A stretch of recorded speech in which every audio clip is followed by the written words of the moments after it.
नमस्कार दोस्तों, welcome to our exam की पाठशाला। दोस्तों आपके सामने विटामिन और जीव विज्ञान की शाखा से टॉप 100 क्वेश्चन लेके आए हैं जो कि अभी तक की सभी वनडे एग्जाम में 12 पूछे गए हैं और पूछे जाते हैं। अगर आपने ये वीडियो पूरा देखा तो आपका एक भी क्वेश्चन बाहर जाने वाला नहीं है अगर इन टॉपिक से क्वेश्चन आते हैं, जैसे विटामिन हो और जीव विज्ञान की शाखा हो।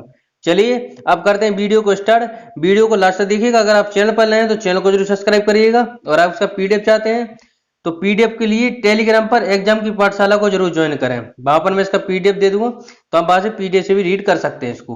चलिए अब बिना देरी के स्टार्ट करते हैं वीडियो को। पहला क्वेश्चन अपने सामने रहा, गाजर किस विटामिन का एक समृद्ध स्रोत होता है? गाजर किस विटामिन का समृद्ध स्रोत होता है? ये विटामिन ए का स्रोत होता है गाजर, याद रखिएगा। नेक्स्ट है, मानव शरीर में विटामिन ए संचित रहता है। मानव शरीर में विटामिन ए संचित रहता है यकृत, यकृत को लीवर बोलते हैं, याद रखिएगा। नेक्स्ट थायमिन है, थायमिन है विटामिन बी, याद रखिएगा, थायमिन है विटामिन बी।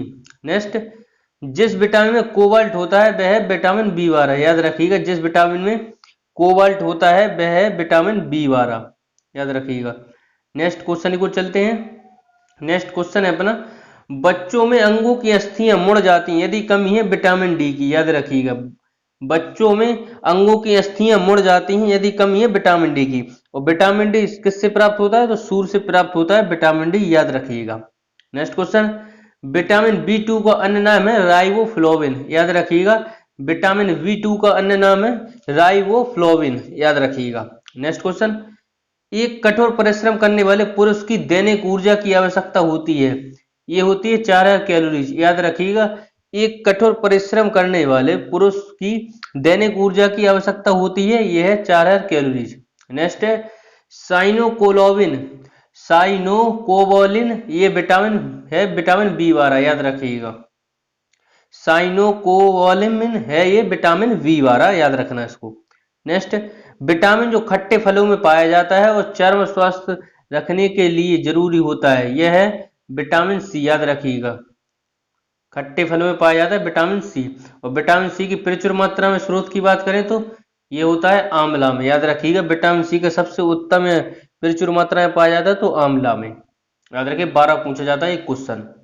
नेक्स्ट है, किस विटामिन की कमी के कारण मसूड़ों से रक्त आता है और दांत हिलने लगता है? ये है विटामिन सी, याद रखिएगा, vitamin C. Next vitamin C का रासायनिक नाम है, यह है एस्कॉर्बिक अम्ल, याद रखिएगा, एस्कॉर्बिक अम्ल है विटामिन सी का रासायनिक नाम। नेक्स्ट है, किसी सब्जी से प्राप्त न होने वाला विटामिन है, किसी सब्जी से प्राप्त न होने वाला विटामिन है विटामिन डी, याद रखिएगा, जो कि सूर्य से प्राप्त होता है तो सब्जी से कहां से प्राप्त होगा, याद रखिएगा। नेक्स्ट है, प्रातःकालीन धूप में मानव शरीर में कौन सा विटामिन उत्पन्न होता है? विटामिन डी, याद रखिएगा।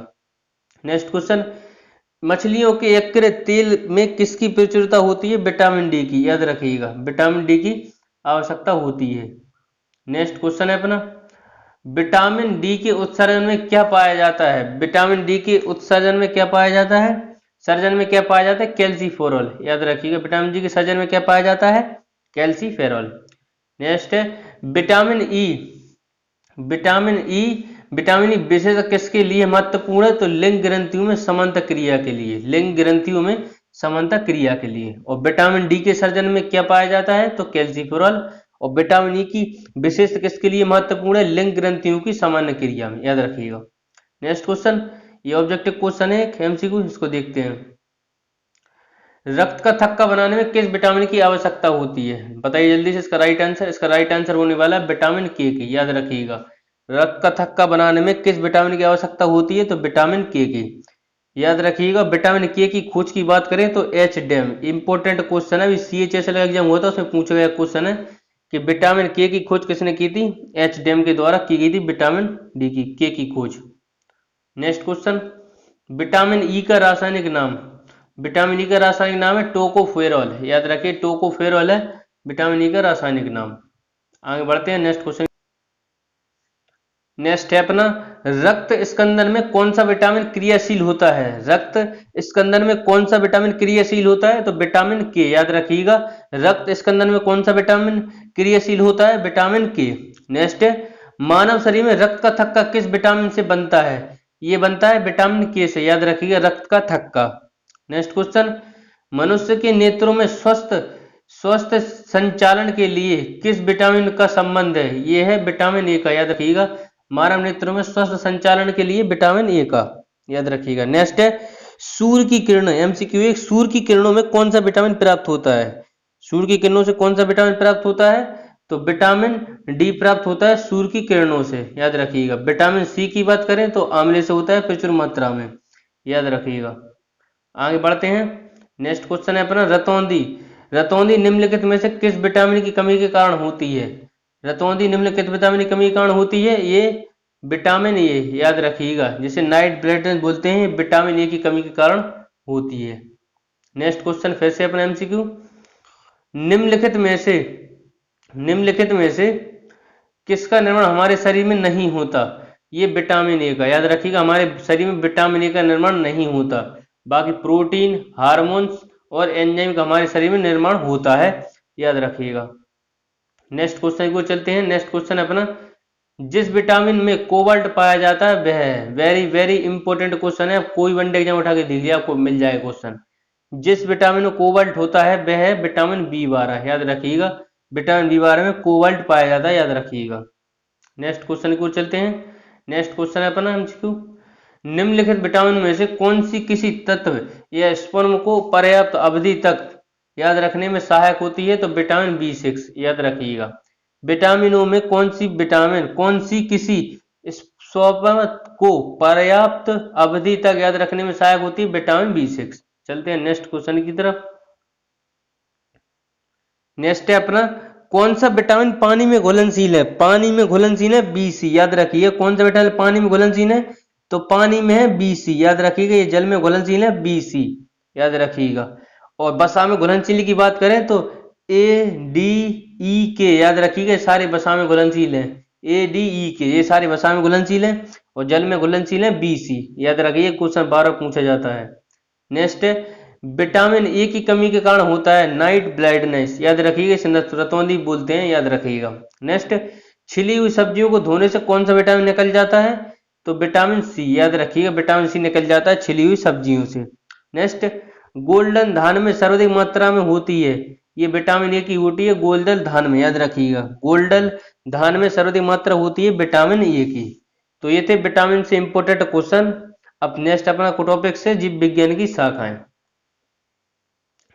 नेक्स्ट अपना जीव विज्ञान यानी कि बायोलॉजी शब्द का सर्वप्रथम प्रयोग किसने किया था? तो लेमार्क और ट्रेविलियस के द्वारा किया गया था जीव विज्ञानी बायोलॉजी शब्द का सर्वप्रथम प्रयोग। नेक्स्ट जीव विज्ञानी फादर ऑफ बायोलॉजी के नाम से जाने जाते हैं अरस्तु, याद रखिएगा। फादर ऑफ बायोलॉजी के नाम से जाने जाते हैं अरस्तु। नेक्स्ट जंतु विज्ञानी जूलॉजी के जनक कहलाते हैं अरस्तु, याद रखिएगा। जंतु यानी जूलॉजी के जनक कहलाते हैं अरस्तु। नेक्स्ट वनस्पति विज्ञान यानी बॉटनी के जनक है थियोफ्रेट्स, याद रखिएगा। बॉटनी के जनक है थियोफ्रेट्स। नेक्स्ट है चिकित्सा शास्त्र का जनक किसे कहा जाता है? हिप्पोक्रेटस को कहा जाता है चिकित्सा शास्त्र का जनक। नेक्स्ट एंटीबायोटिक्स अधिकतर प्राप्त होते हैं जीवाणुओं से, याद रखिएगा। एंटीबायोटिक अधिकतर प्राप्त होते हैं जीवाणुओं से। नेक्स्ट क्वेश्चन है अपना नाइट्रोजन यौगिकरण में कौन सी फसल सहायक होती है? फली, याद रखिएगा। नाइट्रोजन यौगिकरण में कौन सी फसल सहायक होती है? फली। नेक्स्ट नाइट्रोजन स्थिरीकरण में हीमोग्लोबिन का क्या काम है? ये कार्य है, यह ऑक्सीजन का अवशोषण, याद रखिए। ऑक्सीजन का अवशोषण। नेक्स्ट कौन सा रोग बैक्टीरिया से होता है? तपेदिक, याद रखिएगा। तपेदिक रोग है जो बैक्टीरिया से होता है। नेक्स्ट वह विज्ञान जिसका संबंध जीवधारियों के अध्ययन से है, जीव विज्ञान, याद रखिएगा। फाइकोलॉजी में किसका अध्ययन किया जाता है? वेरी वेरी इंपॉर्टेंट, ये शैवाल यानी अलगी का अध्ययन किया जाता है फाइकोलॉजी के अंतर्गत। और कवकों के अध्ययन की बात करें तो माइकोलॉजी, याद रखना। ये दोनों इंपॉर्टेंट है, 12 घूम घूम कर आते हैं एग्जाम में। फाइकोलॉजी में किसका अध्ययन किया जाता है? शैवाल यानी अलगी का। और माइकोलॉजी में कवक का किया जाता है, याद रखिएगा। नेक्स्ट क्वेश्चन है पर्यावरण का अध्ययन जीव विज्ञान की शाखा के अंदर किया जाता है वह पारिस्थितिकी, इंग्लिश में बोलते थे इकोसिस्टम, याद रखिएगा। पारिस्थितिकी को पर्यावरण का अध्ययन जीव विज्ञान की किस शाखा के अंतर्गत किया जाता है? पारिस्थितिकी, याद रखिएगा। नेक्स्ट तपेदिक यानी टीबी उत्पन्न करने वाला जीवाणु है, यह है माइकोबैक्टीरियम, याद रखिएगा। टीबी उत्पन्न करने वाला जीवाणु है माइकोबैक्टीरियम, याद रखिएगा। एक्स बायोलॉजी में किसका अध्ययन किया जाता है? ग्रह ग्रहों में अंतरिक्ष में जीवन, याद रखिएगा। एक्स बायोलॉजी में किसका अध्ययन किया जाता है? ग्रह ग्रहों में अंतरिक्ष में जीवन, याद रखिएगा। नेक्स्ट, पुष्पों का अध्ययन कहलाता है, पुष्पों का अध्ययन कहलाता है एंथोलॉजी, याद रखिएगा। पुष्पों का अध्ययन कहलाता है एंथोलॉजी। कीटों के अध्ययन को क्या कहते हैं? एंटोमोलॉजी, याद रखिएगा। कीटों के अध्ययन को कहते हैं एंटोमोलॉजी। नेक्स्ट, सर्पेटोलॉजी में किसका अध्ययन किया जाता है? सांपों का, याद रखिएगा। सर्पेटोलॉजी में किया जाता है सांपों का अध्ययन। नेक्स्ट, डर्मेटोलॉजी में किसका अध्ययन किया जाता है? वह त्वचा और इसके रोगों का, याद रखिएगा। डर्मेटोलॉजी में किसका अध्ययन किया जाता है? त्वचा, इसके रोगों का, याद रखिएगा। नेक्स्ट क्वेश्चन है अपना ऑस्टियोलॉजी, ऑस्टियोलॉजी में अध्ययन किया जाता है अस्थियों का, याद रखिएगा। यानी हड्डियों का अध्ययन किया जाता है ऑस्टियोलॉजी में। नेक्स्ट, फिर शीतल खाद्य परिचलन में मदद करता है, ये जैव रासायनिक अभिक्रिया के दर को कम कर देता है, याद रखिएगा। फिर शीतल खाद्य परिचलन तंत्र में मदद करता है, ये जैव रासायनिक अभिक्रिया की दर को कम कर देता है। नेक्स्ट, जैव निम्नीकृत अवशिष्ट को किसकी सहायता से उपयोगी पदार्थ के रूप में रूपांतरित किया जा सकता है? ये जीवाणु, याद रखिएगा। किसके द्वारा दूध खट्टा होता है? दूध खट्टा होता है बैक्टीरिया के कारण, याद रखिएगा। बैक्टीरिया के कारण दूध खट्टा होता है। दूध से दही के रूप में जमने के कारण होता है लैक्टोबैसिलस। और दूध की शुद्धता की बात करें तो ये लैक्टोमीटर से मापी जाती है दूध की शुद्धता, याद रखिएगा। नेक्स्ट, HIV होने का कारण है एड्स, याद रखिएगा। HIV होने का कारण है एड्स। एड्स वायरस क्या होता है? एक सूची RNA, याद रखिएगा। एड्स वायरस क्या होता है? एक सूची RNA। एड्स का कारण है यह वायरस, याद रखिएगा। एड्स का कारण है वायरस, एड्स का कारण है वायरस। नेक्स्ट, HIV का फुल फॉर्म होता है ह्यूमन डिफेंसी वायरस, याद रखिएगा। Human immunodeficiency virus. Next, AIDS फैलता है शारीरिक संपर्क से, याद रखिएगा। एड्स फैलता है शारीरिक संपर्क से। विषाणु में क्या होता है? विषाणु में होता है न्यूक्लिक एसिड और प्रोटीन्स, याद रखिएगा। विषाणु में होता है न्यूक्लिक प्रोटीन, न्यूक्लिक एसिड एवं प्रोटीन, याद रखिएगा। सार्स क्या है? विषाणु जनित रोग है सार्स। नेक्स्ट, खसरा किस अंग संक्रमण के कारण होता है? विषाणु के कारण होता है खसरा। नेक्स्ट, कौन सा रोग विषाणु के कारण उत्पन्न होता है? चेचक, याद रखिएगा। चेचक के टीके की खोज की बात करें तो एडवर्ड जेनर, याद रखिएगा। चेचक के खोज के टीके की बात करें तो एडवर्ड जेनर। नेक्स्ट, जंतु में होने वाला फूड एंड माउथ रोग किसके कारण उत्पन्न होता है? विषाणु के कारण उत्पन्न होता है, याद रखिएगा।